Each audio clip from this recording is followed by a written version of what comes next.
வணக்கம். டிசம்பர் 23ஆம் தேதி இன்னைக்கான முதல் பதிவு. பங்குச்சந்தையில் நடந்த சில விஷயங்களை விரைவாக பார்க்கலாம். முக்கியமான தகவல், நான் செபி ரெஜிஸ்டர்ட் அட்வைசர் கிடையாது. நம்ம சேனல்ல இருந்து எப்போதுமே ஸ்டாக் ரெக்கமெண்டேஷன்ஸ் கிடையாது. யூடியூப் சேனல் மட்டும் இல்லைங்க, மற்ற சோஷியல் மீடியா பிளாட்ஃபார்மான இன்ஸ்டாகிராம், வாட்ஸ்அப், டெலிகிராம்ல இருந்து கூட நாம ஸ்டாக் ரெக்கமெண்டேஷன்ஸ் வழங்குவதில்லை. மேலும் பணத்தை வாங்கிட்டு எந்த சேவையும் வழங்குவது இல்லை. பல போலியான குரூப் இயங்கிட்டு இருக்கு. தயவு செய்து ஜாகிரதையாக இருங்க. இந்த வீடியோவில் காட்டக்கூடிய அனைத்து கம்பெனிகளும் வெறும் இன்ஃபர்மேஷனல் பர்பஸ்க்காக மட்டுமே முதலீடு செய்யுங்கன்னு சொல்கிற வீடியோ கிடையாது. எந்த ஒரு முதலீட்லையும் ரிஸ்க் இருக்கும். ரிஸ்க் புரியாமல் இன்வெஸ்ட் செய்யாதீங்க. ரிஸ்க் புரியலனா தயவு செய்து இன்வெஸ்ட்மெண்ட்டை தவிர்த்துருங்க. நம்ம ருபி டிரைவர் சேனலை ஆதரிக்கிற அனைத்து நல்ல உள்ளங்களுக்கும் நன்றி. சில இண்டிவிஜுவல் ஸ்டாக்ஸ் மற்றும் செய்திகள் விரைவாக பார்க்கலாம். நேற்று டிசம்பர் 22ஆம் தேதி நிஃப்டி 0.8% அதிகமாக க்ளோஸ் ஆயிருக்கு. ஃபாரின் இன்ஸ்டிடியூஷனல் இன்வெஸ்டர்ஸ் 10,700 கோடி ரூபாய்க்கு வாங்கியிருக்கிறாங்க. 11,200 கோடி ரூபாய்க்கு விற்பனை செய்திருக்கிறாங்க. நெட் செல்லர்ஸாக இருக்கிறாங்க 500 கோடி ரூபாய்க்கு. டொமஸ்டிக் இன்ஸ்டிடியூஷனல் இன்வெஸ்டர்ஸ் 15,300 கோடி ரூபாய்க்கு வாங்கியிருக்கிறாங்க. 11,200 கோடி ரூபாய்க்கு விற்பனை செய்திருக்கிறாங்க. நெட் பையர்ஸாக இருக்கிறாங்க 4,050 கோடி ரூபாய்க்கு. இந்தியா மற்றும் நியூசிலாந்து இடையே ஃப்ரீ ட்ரேட் அக்ரிமெண்ட் குறித்து நேற்று நம்ம செய்தி பார்த்துருந்தோங்க. கிட்டத்தட்ட முடிவுக்கு வந்திருக்குன்னு. இப்போ நியூசிலாந்துடைய பிரதமர் அவருடைய எக்ஸ் தளத்தில் பதிவிட்டிருக்கிறாரு, வரவேற்றிருக்கிறாரு, முடிவுக்கு வந்திருப்பதாக உறுதி செய்திருக்கிறாரு. நியூசிலாந்துலேருந்து இந்தியாவுக்கு வரக்கூடிய பொருட்களில் 95% பொருட்களுக்கு வரி விலக்கு கிடைச்சிருக்குன்னு அவருடைய எக்ஸ் தளத்தில் பதிவிட்டிருக்கிறாரு நியூசிலாந்துடைய பிரைம் மினிஸ்டர். எவ்வளோ வளர்ச்சி இருக்கும்னு அவர் எதிர்பார்க்கிறாரு. இரண்டு நாடுகளுடைய வர்த்தகம்னா $1.1 பில்லியன்லேருந்து $1.3 பில்லியன் ஆண்டிற்கு அதிகரிப்பதற்கான வாய்ப்பு இருக்குன்னு கருதுறாரு அவர் நியூசிலாந்துடைய பிரதமர். 2026 முதல் குவார்ட்டரில் இரண்டு நாடுகளும் இந்த ஒப்பந்தத்தில் கையெழுத்திடுவாங்கன்ற எதிர்பார்ப்புன்னு எக்கனாமிக் டைம்ஸில் தகவல் கொடுத்திருக்கிறாங்க. இந்தியாவுக்கு என்ன பயன் கிடைக்குது, மணி கண்ட்ரோலில் சில தகவல் கொடுத்திருக்கிறாங்க. இந்தியா ஏற்றுமதி செய்யக்கூடிய கிட்டத்தட்ட அனைத்து பொருட்களுக்கும் வரி விலக்கு நியூசிலாந்து வழங்கி இருக்கிறாங்க.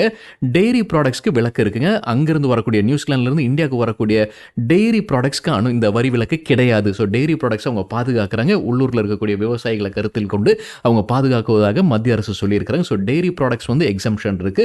அதே போல ஆட்டிறைச்சி, ஆனியன்ஸ், ஆல்மண்ட்ஸ்க்கும் விலக்கு இருப்பதாக சொல்லியிருக்கிறாங்க. மணி கண்ட்ரோல்லேருந்து கிடைத்த செய்தி இது. மேலும் நியூசிலாந்து அடுத்த 15 ஆண்டுல இந்தியாவில் $20 பில்லியன் முதலீடு செய்வதற்கான உறுதி வழங்கியிருப்பதாகவும் அதே மணி கண்ட்ரோலில் தகவல் கொடுத்திருக்கிறாங்க. இந்தியா நியூசிலாந்து எஃப்டிஐ இப்போ முடிவுக்கு வந்ததற்கு பிறகு இந்தியா யூஎஸ்ஏ இடையே இருக்கக்கூடிய வர்த்தக பேச்சுவார்த்தை எப்படி போய்கிட்டு இருக்குன்ற கேள்வி எழும்புது. நல்லபடியாக போய்கிட்டு இருக்கு, கடைசி கட்டத்தை எட்டி இருக்குன்னு மத்திய அமைச்சர் பியூஷ் கோயல் மறுபடியும் சொல்லியிருக்கிறாரு. அது மட்டும் இல்லாமல் கனடாவுடனும் ஒரு ஃப்ரீ ட்ரேட் அக்ரிமெண்ட்டுக்கு இந்தியா முயற்சி செய்வதாக அமைச்சர் சொல்லியிருக்கிறாரு. பட்ஜெட் 2026 ட்ரோன் செக்டருக்கு ஒரு பெரிய மானியம் அரசு வழங்குவதற்கான வாய்ப்பு இருக்குன்னு மணி கண்ட்ரோலில் சொல்லியிருக்கிறாங்க. அன்மேண்ட் ஏரியல் வெஹிக்கிள்ஸ்க்கு 10,000 கோடி ரூபாய்க்கான ஊக்கத்திட்டத்தை அரசு அறிவிப்பதற்கான வாய்ப்பு இருக்குது. ஏற்கனவே ப்ரொடக்ஷன் லிங்க்ட் இன்சென்டிவ் ஸ்கீம் இருக்குது. அது தவிர வேறொரு திட்டத்தையும் அரசு அறிவிப்பதற்கான வாய்ப்பு இருக்குது. இந்த பட்ஜெட் அந்த அறிவிப்பு வருவதற்கான வாய்ப்பு இருக்குன்னு மணி கண்ட்ரோலில் தகவல் கொடுத்துருக்குறாங்க. கஜாரியா செராமிக்ஸில் ஒரு மோசடி நடந்திருக்கு. கஜாரியா செராமிக்ஸுடைய சப்சிடரி நிறுவனம் தான் கஜாரியா பாத்வேர் பிரைவேட் லிமிடெட். இதோடைய சிஎஃப்ஓ மோசடியில் ஈடுபட்டிருக்கிறாரு. கடந்த 2 ஆண்டுகளில் 20 கோடி ரூபாய் அவர் திருடி இருக்கிறாரு அப்படின்றதான் குற்றச்சாட்டு. அவரை உடனடியாக பதவி நீக்கம் செய்திருக்கிறாங்க. டெல்லி போலீஸ்க்கு அவங்க தகவல் கொடுத்திருக்கிறாங்க. விசாரணை நடந்து வருவதாக கஜாரியா செராமிக்ஸ் தகவல் கொடுத்திருக்கிறாங்க. நேற்று ஒரு அனலிஸ்ட் மீட்டிங் நடத்தியிருக்கிறாங்க. அவர் நேற்று ஒரு 11 மணி அளவில் இல்லை 12 மணி அளவில் அவங்க அந்த அனலிஸ்ட் மீட்டிங் நடத்தியிருக்கிறாங்க. அதோடைய ரெக்கார்டிங்கும் அவங்க பப்ளிக்காக வெளியிட்டிருக்கிறாங்க கஜாரியா செராமிக்ஸ். அதில் அவங்க சொல்லியிருக்கிறது என்னன்னா, அவங்க முழு பணத்தையும் இப்போ அவங்க மீட்க முடியாது அப்படின்றது அவங்க உறுதியாக இருக்கிறாங்க. கிட்டத்தட்ட 50 லட்சம் ரூபாய் ஏற்கனவே மீட்டிருக்கிறாங்க. மேலும் சில பணத்தை அவங்க மீட்பதற்கான வாய்ப்புகள் அதிகமாக இருக்குன்னு சொல்லியிருக்கிறாங்க. ஆனால் முழு பணத்தையும் மீட்பதற்கான வாய்ப்புகள் இல்லைன்னு சொல்லியிருக்கிறாங்க.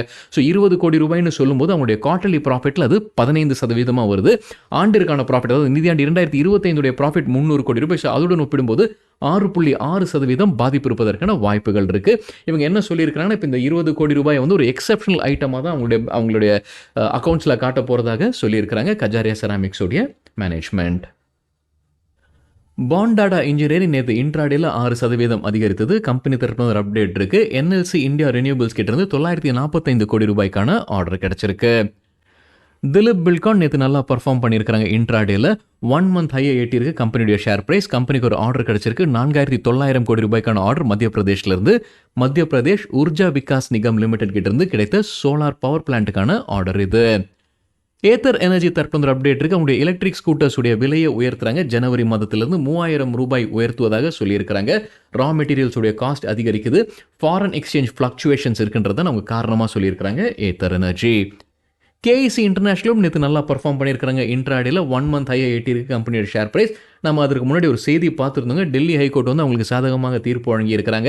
பவர் கிரிட் நிறுவனம் வந்து கேஇசி இன்டர்நேஷனலை தடை செய்திருந்தாங்க. மேலும் அவங்க புதிதாக எந்த கான்ட்ராக்ட்லையும் பிட் பண்ணக்கூடியது, டெண்டருக்கு பார்ட்டிசிபேட் பண்ணக்கூடியதுன்னு 9 மாதத்திற்கு தடை விதிச்சிருந்தாங்க.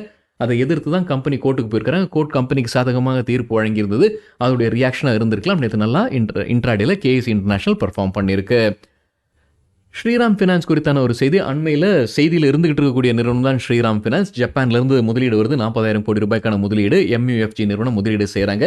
20% ஸ்டேக், மைனாரிட்டி ஸ்டேக் வாங்குறாங்கன்ற செய்தி நம்ம பார்த்துருந்தோம். நேற்று நல்லா பர்ஃபார்ம் பண்ணுச்சு ஸ்ரீராம் ஃபினான்ஸுடைய ஷேர் பிரைஸ். ரெக்கார்ட் ஹையை எட்டியது நேற்று.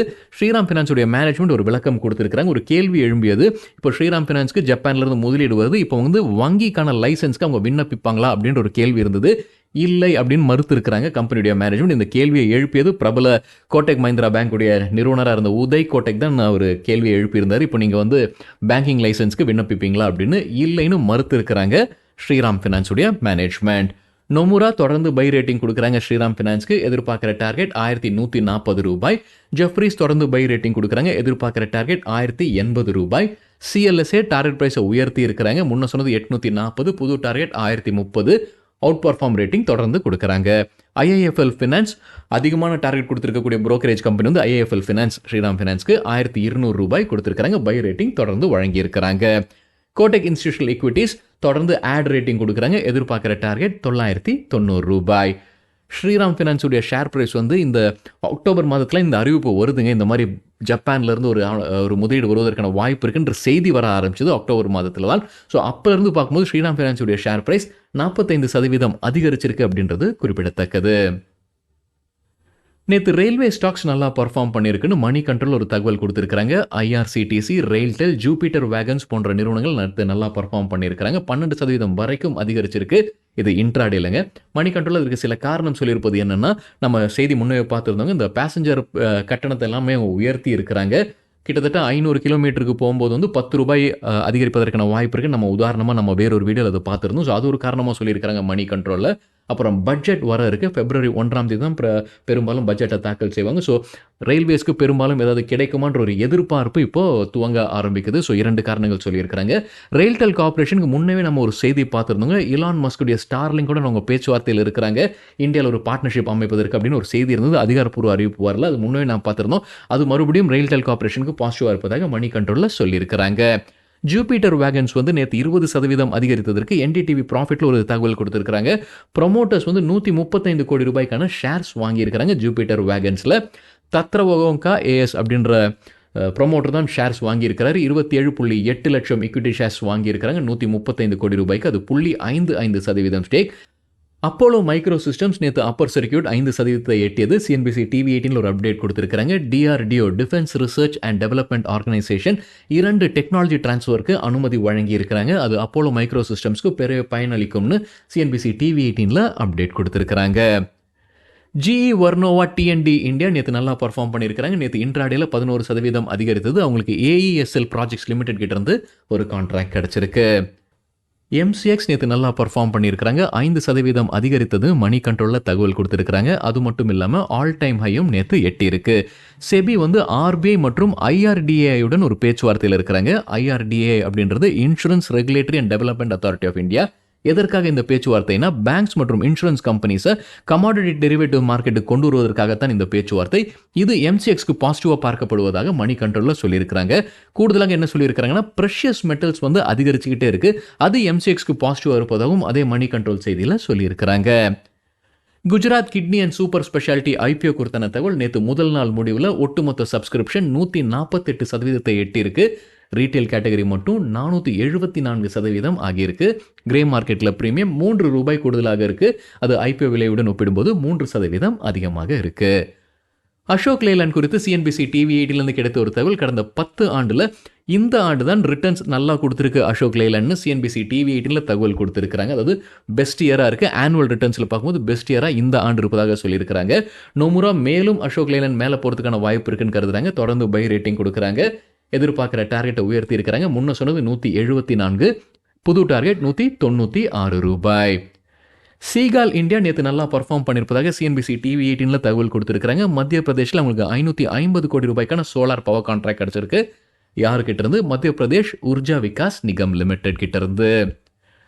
அக்கம்ஸ் ட்ரக்ஸ் குறித்து சிஎன்பிசி டிவி 18ல கிடைத்த ஒரு தகவல், நேற்று ஒரு பெரிய டீல் நடந்திருப்பதாக சொல்லியிருக்காங்க. 72.78 லட்சம் ஈக்விட்டி ஷேர்ஸ் கைமாறி இருக்கு. அது ஒட்டுமொத்த ஈக்விட்டி ஷேர்ஸ்ல 4.62%. டிக்சன் டெக்னாலஜிஸ்க்கு மார்கன் ஸ்டான்லி தொடர்ந்து அண்டர்வெயிட் ரேட்டிங் கொடுக்குறாங்க. எதிர்பார்க்குற டார்கெட் 11,563 ரூபாய். பிஎஸ்சி நேற்று நல்லா பர்ஃபார்ம் பண்ணியிருக்காங்க. 3% அதிகரித்ததுன்னு எக்கனாமிக் டைம்ஸில் சொல்லியிருக்காங்க. கூடுதல் தகவல் என்ன சொல்லியிருக்காங்கன்னா, பிஎஸ்சி வந்து கூடுதலாக மந்த்லி இண்டெக்ஸ் ஆப்ஷன்ஸை அறிமுகம் செய்வதற்கான வாய்ப்புகள் இருக்குது. அது மட்டும் இல்லாமல் பேங்க் எக்ஸை அவங்க ரீவேம் பண்ணுறதுக்கான வாய்ப்பு இருக்குன்னு எக்கனாமிக் டைம்ஸில் சொல்லியிருக்காங்க. பிஎஸ்சியுடைய ஷேர் பிரைஸ் இந்த ஆண்டு இது வரைக்கும் 53% அதிகரிச்சிருக்கு. டாடா எலக்ட்ரானிக்ஸ் ஒரு பார்ட்னர்ஷிப்பில் வராங்க. ஜப்பான் நிறுவனமான ROHM உடன் ஒரு பார்ட்னர்ஷிப்பில் வராங்க. 2 நிறுவனங்களும் செமிகண்டக்டர் உற்பத்திக்காகத்தான் இந்த பார்ட்னர்ஷிப்னு எக்கனாமிக் டைம்ஸில் தகவல் கொடுத்துருக்காங்க. கோல்டுடைய விலை நேற்று ரெக்கார்ட் ஹையை எட்டியிருக்கு. 10 கிராமுடைய விலை 1.38 லட்சம் ரூபாயை கடந்திருக்கு. சில்வரும் ஹையை எட்டியிருக்குங்க. 2,14,500 ரூபாய் எட்டியிருக்கு. இது 1 கிலோகிராமுக்கான சில்வர் விலை. என்டிடிவி ப்ராஃபிட்லேருந்து கிடைத்த டேட்டா இது. இந்திய ரூபாயின் மதிப்பு டாலருக்கு நிகராக நேற்று ரெட்டில் க்ளோஸ் ஆயிருக்கு. 3 பைசா விழுந்திருக்கு. 89.7 க்ளோஸ் ஆயிருக்கு. இந்திய ரூபாயின் மதிப்பு US டாலருக்கு நிகராக. KSH இன்டர்நேஷனல் இன்னைக்கு லிஸ்ட் ஆகிறதுக்கான வாய்ப்பு இருக்குன்னு மணி கண்ட்ரோல் ஒரு செய்தி சொல்லியிருந்தாங்க. ஆச்சரியமாக இருந்தது அந்த செய்தி வாசிக்கும் போது. ஏன்னா நம்ம முன்ன செய்தி பார்த்துருந்தோம். KSH இன்டர்நேஷனலுடைய சப்ஸ்கிரிப்ஷன் வந்து ஒட்டு மொத்தமாக 87% மட்டுமே ஆகியிருந்தது. ஆனால் குறைந்தபட்சம் 90% இருந்தால் தான் அந்த IPO பாஸ் ஆகும். இல்லைனா அந்த IPO நடத்தக்கூடிய கம்பெனி வந்து சில மாற்றங்கள் செய்யணுன்ற மாதிரி நம்ம செய்தி பார்த்துருந்தோம். ஆனால் இப்போ மணி கண்ட்ரோல் என்ன சொல்லியிருக்காங்கன்னா, இன்னைக்கு லிஸ்ட் ஆகிறதுக்கான வாய்ப்புகள் இருக்குன்னு சொல்லியிருக்காங்க. என்ன காரணம்ன்றது அவங்க சொல்லலை. நான் தேடி பார்க்கும்போது வேறொரு தகவல் கிடைச்சது. QIB போர்ஷன், அதாவது குவாலிஃபைட் இன்ஸ்டிடியூஷனல் பையர் போர்ஷன் வந்து நல்ல சப்ஸ்கிரிப்ஷன் இருக்குது. அதே போல் ப்ரொமோட்டர் அல்லது ப்ரீ IPO இன்வெஸ்டர்ஸ் வந்து அந்த இஷ்யூவை பேக் பண்ணுறாங்கன்னா அதை தொடர்ந்து கொண்டு போகலாம் அப்படின்ற மாதிரி ஒரு விதி இருக்குன்னு சொல்கிறாங்க. அதிகாரப்பூர்வ அறிவிப்புன்றது தெரியலைங்க எனக்கு. சர்ச் பண்ணி பார்க்க, கூகுள் சர்ச் பண்ணி பார்க்கும்போது கிடைத்த தகவல். ஸோ இது பார்க்கும்போது இந்த கண்டிஷன் வேலிடாக KSH இன்டர்நேஷனல் இருக்குது. ஏன்னா QIB போர்ஷன் வந்து நல்லாவே சப்ஸ்கிரிப்ஷன் இருந்திருக்கு. அது மட்டும் பார்க்கும்போது ஆனால் ஒட்டு மொத்தமாக 87% மட்டுமே சப்ஸ்கிரிப்ஷன் இருந்தது. ஸோ அது மாற்றங்கள் செய்ய வேண்டியது இருக்குன்ற மாதிரி தான் செய்தி பார்த்துருந்தோம். ஆனால் இப்போ மணி கண்ட்ரோலில் சொல்லியிருக்கிறது இன்னைக்கு லிஸ்ட் ஆகிறதுக்கான வாய்ப்புகள் இருக்குது அப்படின்றது. அவங்க என்ன காரணன்றது அந்த செய்தியில் சொல்லலை. பொறுத்திருந்து பார்ப்போம் இன்னைக்கு லிஸ்ட் ஆகுதா அப்படின்றது. கெய்னர்ஸ் வித் ஹை வால்யூம் பட்டியலை விரைவாக பார்க்கலாம். இது நேற்றுக்கான டேட்டா. ஜூபிட்டர் வேகன்ஸ் 19% அதிகரித்தது. Cochin shipyard 8%, Devyani international 6%, Ramkrishna forgings 6%, solar industries மற்றும் GE வர்னோவா தலா 6%, மெசகன் டாக் ஷிப் பில்டர்ஸ் 6% அதிகரித்தது. கார்டன் ரீட் ஷிப் பில்டர்ஸ் 6% அதிகரித்தது. MCX 5% அதிகரித்தது. லூசர்ஸ் வித் ஹை வால்யூம் பட்டியலில் என்டியூரன்ஸ் டெக்னாலஜிஸ் 2% வீழ்ச்சி, நியூ இந்தியா அஷூரன்ஸ் 2% விழுந்தது. சோழமண்டலம் இன்வெஸ்ட்மெண்ட் 4% வீழ்ச்சி, சீமென்ஸ் எனர்ஜி இந்தியா 5% விழுந்தது. சரிங்க, இதுதான் சில விஷயங்கள் என்னுடைய பார்வைக்கு எட்டியது. நன்றி, வணக்கம்.